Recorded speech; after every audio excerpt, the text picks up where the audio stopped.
Ravie de vous retrouver pour continuer notre série sur les 50 nuances de maltraitance que nous font subir les pervers narcissiques par leur perversion, leur narcissisme, et ça ne s'arrête pas là, la panoplie des 50 comportements de perversion narcissique.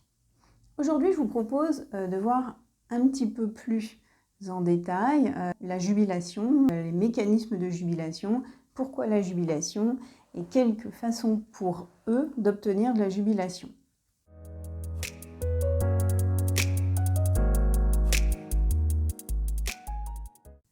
La jubilation, tout d'abord, c'est une joie qui est vive, exubérante, expansive. C'est une grande joie. Donc bien évidemment, tout un chacun a envie de ressentir de la joie.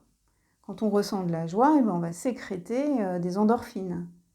Ces hormones qui sont bien sympathiques et qui nous mettent dans des bonnes dispositions. On est très heureux. Le moment où on sécrète des endorphines, ça va être notamment dans le sport. Ça va être également dans le sexe. Dans tous les plaisirs, finalement, de la vie. Et les pervers narcissiques sont dépendants de ces endorphines. C'est un petit peu la seule façon pour eux d'obtenir de la joie. N'étant pas empathiques, ils ne peuvent pas ressentir de la joie pour le bonheur qui va arriver aux autres. Ils ne vont pas se réjouir de tout un ensemble de choses qui vont nous réjouir, nous, si nous sommes empathiques, et tout un chacun sainement constitué qui va avoir finalement quand même de nombreuses sources de joie. Ils sont donc dépendants au plaisir immédiat. Donc ce qui va les réjouir, c'est un succès professionnel, la signature d'un contrat, un nouveau prospect, un nouveau client, une conquête amoureuse, obtenir un rendez-vous amoureux, faire tomber amoureuse, être adulé, être reconnu. Le côté waouh, gagner de l'argent va faire aussi une jubilation. Donc nous l'avons vu, nous pouvons obtenir des jubilations avec des faits positifs, avec des choses positives qui sont provoquées, qui sont vécues chez les uns et chez les autres, pour nous, pour les autres. On peut avoir des joies pour nos enfants, nos voisins, nos amis, nos compagnons, notre famille, et puis on peut avoir des joies pour nous dans plein de domaines différents. Ces joies positives ne sont pas réellement vécues par les pervers narcissiques. En partie, mais c'est très peu. Il ne va pas y avoir de grande satisfaction, il ne va pas y avoir à se réjouir, par exemple, d'une sœur qui se reconvertit professionnellement et qui enfin s'éclate dans son domaine. Ce qui là va provoquer la jubilation du pervers narcissique, si c'est un homme, ou de la pervers narcissique si c'est une femme, c'est que cette reconversion, par exemple, professionnelle, finalement, il soit un petit peu à l'origine de ce projet. Voire même, il a entièrement poussé cette personne, sa sœur, à faire une reconversion. Et là, ce qui va vraiment lui provoquer un grand plaisir, c'est son ego qui va être très grand, son orgueil qui va être grand. Mais ça n'est pas réellement la joie de la sœur à être en train de faire une reconversion. Donc ces joies faciles, les joies d'autrui ne vont pas apporter de joie aux pervers narcissiques.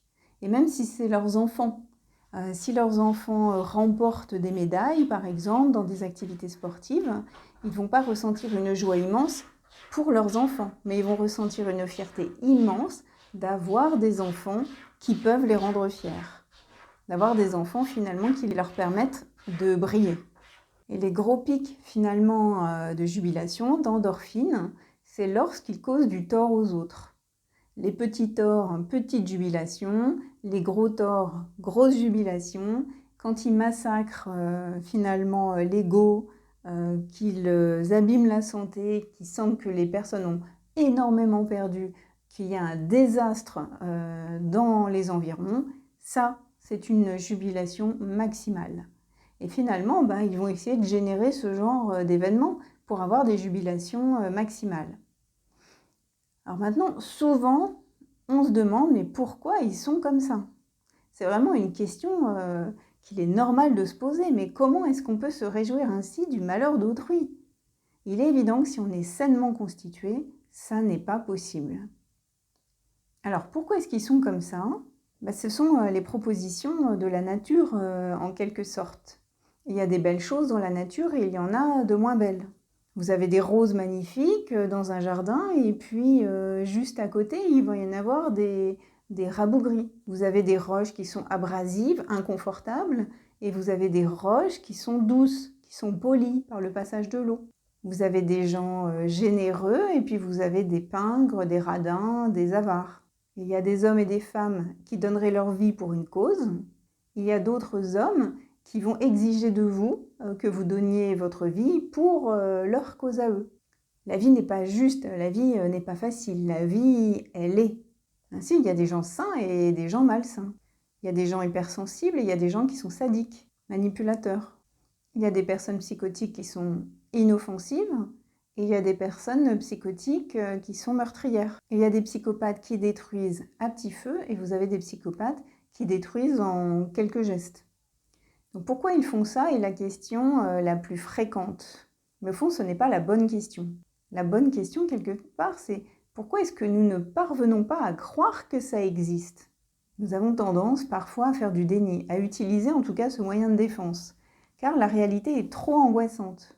Elle est si angoissante parfois qu'elle peut provoquer un effondrement psychique. Et le déni, du coup, il est là en fait pour parvenir à préserver un sentiment de sécurité. Et ça protège de l'angoisse. C'est donc un mécanisme de défense et le ou la pervers narcissique l'utilise. N'importe qui utilise ce moyen de défense pour préserver sa psyché et finalement minimiser les angoisses. Nous préférons donc penser que le mal n'existe pas. En tout cas, on s'en préserve et c'est normal et c'est heureux de ne pas être en train de penser en permanence à toutes les horreurs qui peuvent exister. Donc il ne faut pas être activé de stress à 10 sur 10, il ne faut pas être à 0 non plus.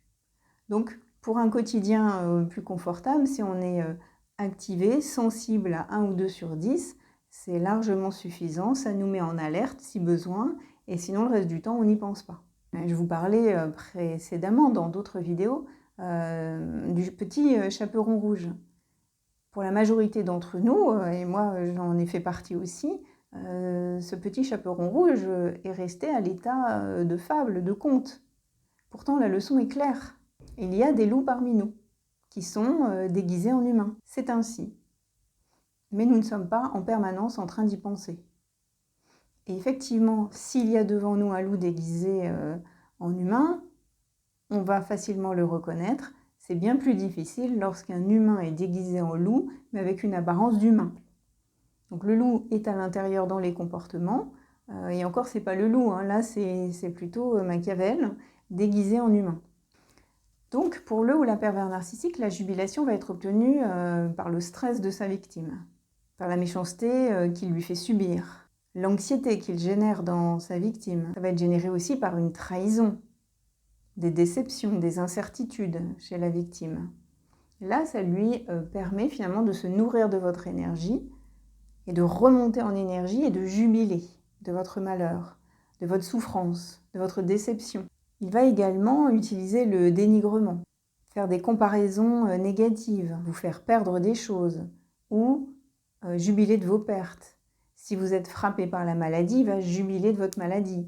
Pas devant vous, hein, peut-être, mais en tout cas, en lui, ça va être le feu d'artifice. Ça peut aussi être la mort des autres.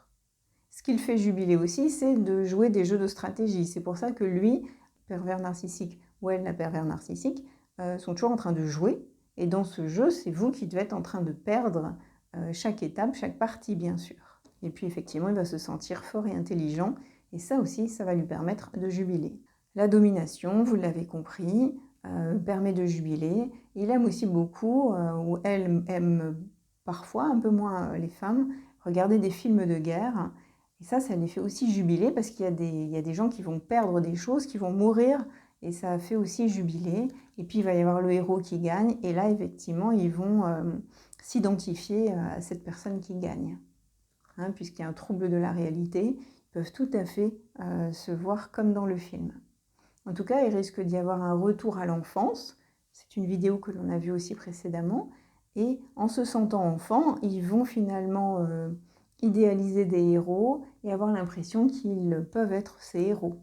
Et quand ils reviennent dans la réalité, ils vont faire subir aux gens tout un ensemble d'épreuves et avoir l'impression qu'ils sont comme ce héros dans le film. et avoir une énorme satisfaction, une vraie narcissisation, et ça apporte beaucoup de jubilation. Donc vraiment, cette émotion de jubilation est fondamentale pour le ou la pervers narcissique, c'est quasiment le seul carburant de vie.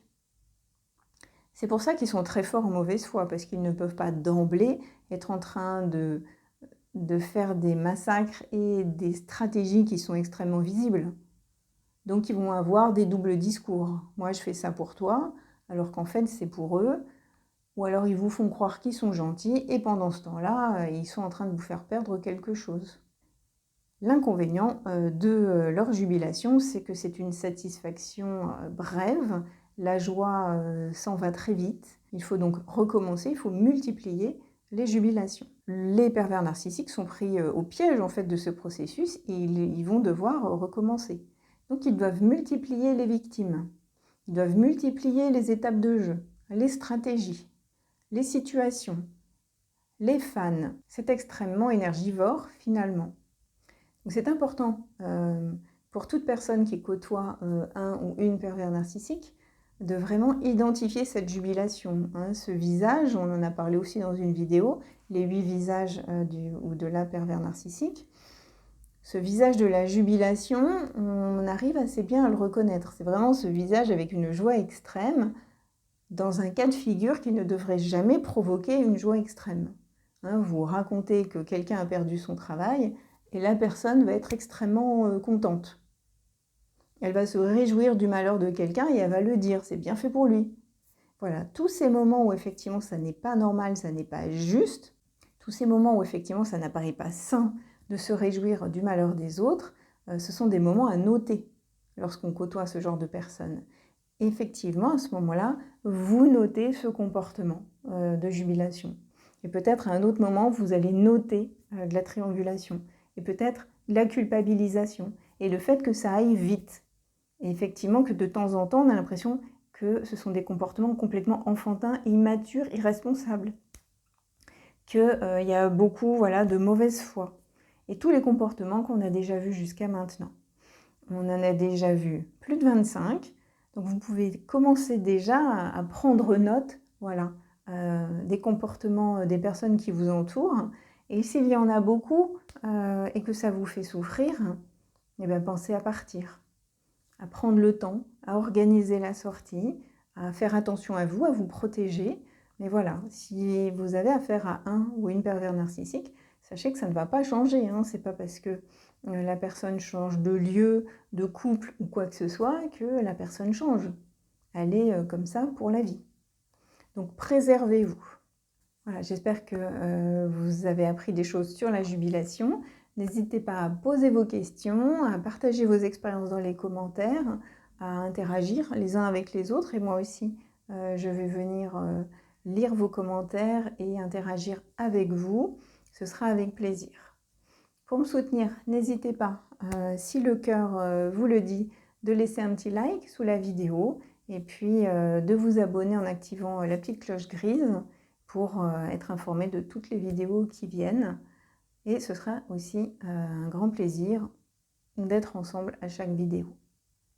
Prenez soin de vous, de votre vie, de votre santé, de vos proches.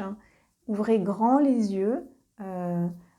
Installez vos lunettes spéciales comportement de perversion narcissique. Détectez, notez. Ne faites pas de déduction hâtive. Mais si vous sentez que c'est pas bon, partez. Je vous retrouve bientôt pour une nouvelle vidéo. Prenez soin de vous. Au revoir.